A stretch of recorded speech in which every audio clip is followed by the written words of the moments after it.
Canada जाना हम में से बहुत लोगों का ड्रीम है. It's a dream for us sometimes, a goal, lifetime goal for us to actually move to Canada. But how many people are able to accomplish this goal, right? Not a lot, just saying. So in order to actually help you accomplish this goal, I'm making this video and I'm going to be telling you exactly how easy it can be to move to Canada. You don't have to worry about any agents in the process. It's a very easy process as such, and there are a lot of ways. Agents with half knowledge can make it feel very complex. It seems like it's a mountainous task. It's just that you will never accomplish it. With the COVID-19 rules and all of that going on, of course, it makes you feel like you would just not be able to make it right now. Whereas the truth could never be farther from that. Let's actually make sure that you understand exactly how easy it is. And just in case you need genuine support moving to Canada for work or education, you can take a look at some of our services. For instance, for work, you can take a look at the Express Entry service, where we'll be actually making sure that we end the service only after you get to Canada and you have a job in your hand, and at the same point in time, you should be well settled in. All right, we can do end-to-end everything right from your country to going to Canada. And of course, if you want to move to Canada for studying, we can even help with that under the complete application help, where we'll get you admission in one of the topmost universities in Canada. So that's all that we've been doing in the last couple of years, and we're happy to help you as well.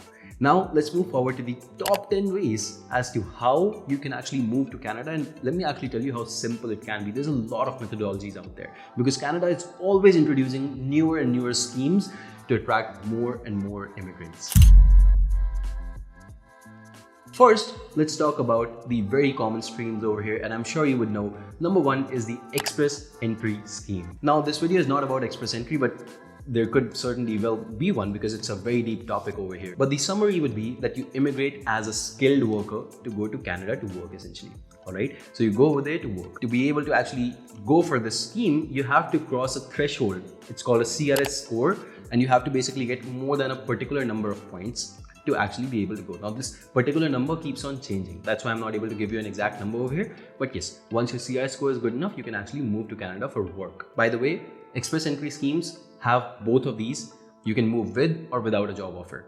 In most cases, of course, a job offer is going to be a massive help, and we also love to help our candidates with that. But just in case you don't have one, you can still actually apply for the Express Entry. There's still schemes and there's still a lot of things that you can do over here to actually get your foot in the door. Number two, we're going to talk about family sponsorship. So if you have any member of your family, could be a distant relative also, in Canada, you can get sponsorship from them. But the only condition over here is that the relatives that you have in Canada should either be Canadian citizens or permanent residents at this point. They cannot be anything else apart from these. Now, you may ask, what kind of relatives do you need over there who can sponsor you essentially? Well, let me tell you. So basically, any Canadian citizen or permanent resident can actually sponsor some of the following people. It could be your spouse, it could be your parents, it could be your grandparents.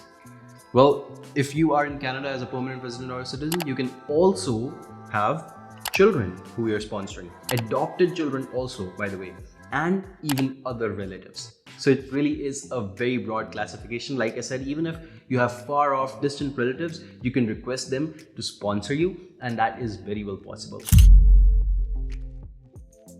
The number 3 scheme I have for you over here is the PNP program. That's the Provincial Nominee Program. See, the thing with Canada is that every province has its own requirements, and IRCC, or basically the Canadian immigration part of the government, recognizes that. So what they would do in that case is that they would let the province choose what kind of people it needs. For instance, a province can have a lack of pilots, and that's okay. What they could do is they could recommend pilots then. Hence, just in case if you are a pilot, the province will sponsor you to come to Canada under the PNP program. And PNP also sometimes very well closely works with Express Entry, by the way. So I'm sure that you would be able to actually find a job just by finding which province actually has a very high requirement for people like you. And that's also something that we can help with under the Express Entry service that we have. Number 4, we have the self-employed persons. These are the people that they're trying to attract. Now, how do you actually move forward with this? Well, of course, you should be a freelancer in most cases if you want to go for this scheme. Remember, the condition over here is a little bit different. It is that you should have relevant experience in cultural activities or athletics. That's essentially what they're looking for from you. That's how you contribute to Canada in most cases as someone who is a self-employed person. So you want to be involved in the cultural activities or athleticism that is going on in Canada, and they'll let you do your own thing, of course, as a freelancer in Canada. Point number 5, for all of you entrepreneurs out there, we also have the startup visa. Over here, you will be creating jobs for Canadians, of course. These could be Canadian citizens or permanent residents. That's completely okay. And most of those, of course, as you may know, would be immigrants only in most cases. The condition over here is that your startup or your idea should get at least a sponsorship of 200,000 Canadian dollars. That's one thing you have to get from a designated organization. Now, Canada, of course, has designated organizations such as select group of venture capitalists and angel investors who will be willing to invest in your startup. Now, if you have a good name in the entrepreneurship world, even an idea can actually get you this much sponsorship. It's not a lot really if you think about it. And if you can get something like this on your hands, you can actually go forward with the startup visa and open up your company in Canada. Of course, you can even have an ongoing operation, an ongoing project, an ongoing company in another part of the world, which you can move to Canada as well under this visa type. Number 6 is going to surprise you. It's the caregiver's visa. So over here, in most cases, you are going to be giving care to the people staying in a family. Of course, you could be taking care of children. You could be taking care of the home itself. But the only condition that is important over here is that you should have a job offer before you actually apply for this visa.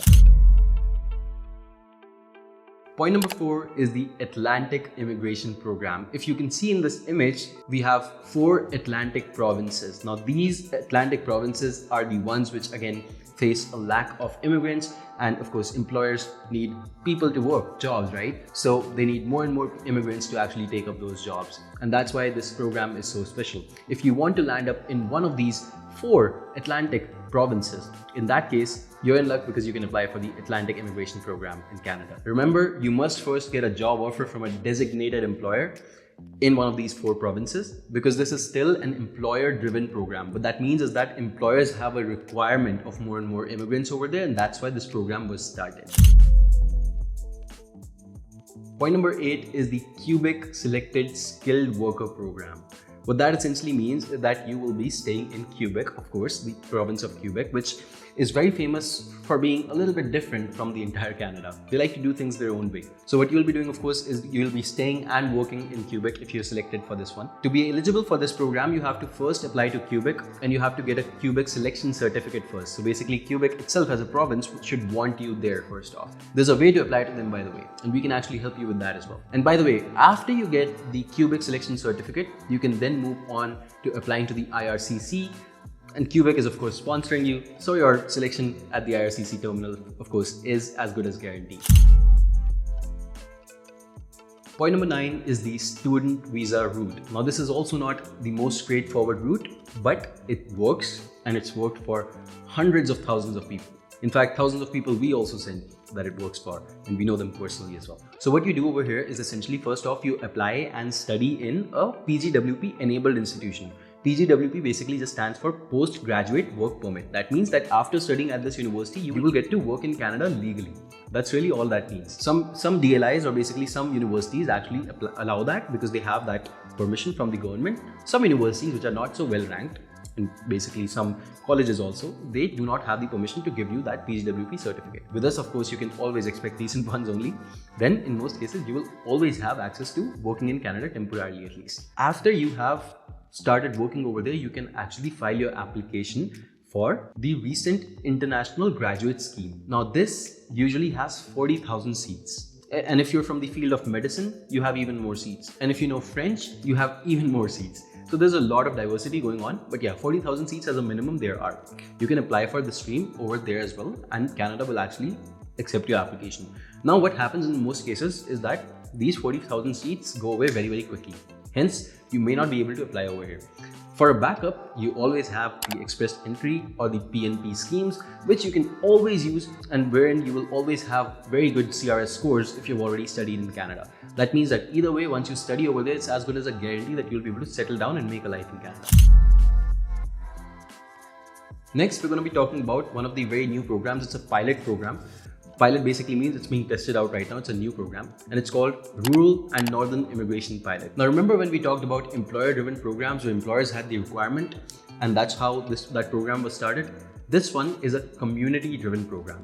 That means that communities, small communities which have requirements of more and more immigrants coming in, have actually asked the IRCC for this program and IRCC of course approved. So until February 2024, this program is going to be active. Over here also, just like Cubic, you first get the community recommendation. The community should want you over there and then you apply to IRCC, of course, which will then result in your getting selected. So these were the top 10 ways to get permanent residence in Canada. Again, if you're interested, you can always take a look at the Express Entry service. We actually cover everything, all of these possibilities for you over there, and we'll be happy to help you immigrate to Canada.